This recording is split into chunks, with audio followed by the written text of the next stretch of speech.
A stunning coastline and picture-perfect villages. The Bohuslän province on Sweden's western coast. This is where you'll find the fishing village of Fjällbacka, famous for its lobsters. The fall is lobster season. For fishermen like Per Karlsson from neighboring Grebbestad, it's a busy time. It's more people here when the lobster fishing starts because the people who live in summer house, they come back after the summer and live here for 1 or 2 weeks just for fishing little lobster and eat lobster, of course. And because the shellfish are so popular with tourists from Sweden and other European countries, Per Karlsson came up with the idea of the lobster safari. For around 10 years, he's been running 2-hour trips, notching up around 300 guests each season. Today, he's taking out a team of lawyers from the southern Swedish town of Jönköping. I won't be disappointed if we catch no lobster. If I can get some sun and enjoy the sea, then I'm fine. Luckily, there's an abundance of sun, making it an optimal day for the journey among the rocky islands. Per Karlsson used to come here fishing as a child and knows the area well. We go out here. Here is Fiskholmen, Fish Islands, and we go south like this and back here. It's about 2 hours. Karlsson has marked the sites where he has sunk lobster traps. Swedish regulations only allow lobster fishing between the end of September and mid-December. The sea is around 20 meters deep. Hauling up the traps can be strenuous work. It's quite heavy, but I'm a strong man. The exertion seems to have paid off. There's a lobster in the trap. But this one won't end up in the cooking pot. This one is a girl, and you see they have room here. So, bye-bye. Bye-bye.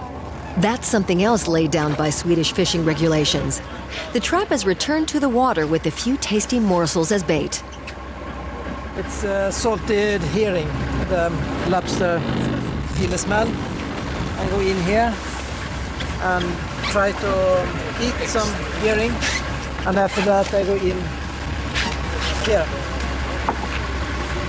And here they couldn't go out when they are in here. Before Per Karlsson throws the trap back in, he waits for instructions from the cabin. His brother Lars is using sonar equipment to monitor the seabed. I have to see on the bottom to find stones. The lobster lives in stones. And that's where Per drops the basket. The site is promising. There's already a trap there. And there's a lobster inside it. This time it's a male. But it has to be big enough if the fishing expedition is to take it with them. It must be from the backside of the eye to the backside of the head. It must be 8 centimeters. And you see it's 1 or 2 millimeters. So this is okay. Under Swedish fishing regulations, any smaller lobster must be returned to the sea. But this one ends up in the box. It would fetch a tidy price at the fish market.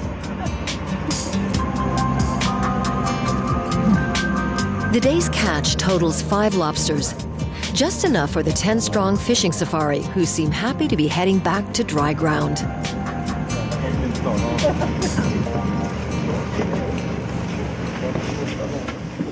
At the boathouse, Lars Karlsson starts preparing the seafood. He boils the lobster in lightly salted water for 10 minutes. That gives the shell its typical bright red color.